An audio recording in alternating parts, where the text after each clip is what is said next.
Hello everyone, welcome to my channel. My name is Benita and today I'm going to be demonstrating you how to do a chain stitch.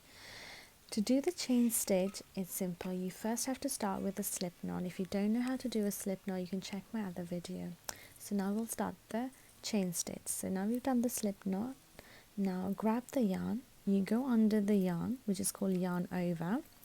So you take the crochet hook, go under the yarn, grab the yarn and then pull it through the loop.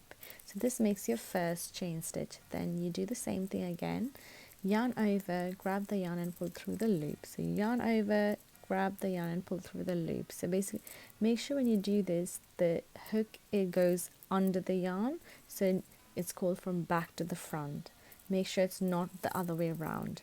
So, and also one thing I'd like to mention is to make sure to keep the tension a bit loose. Here you can see my tension is a bit too tight, but I would recommend keeping it quite loose as it doesn't stretch, and you might have difficulty like you can see I am having at the moment.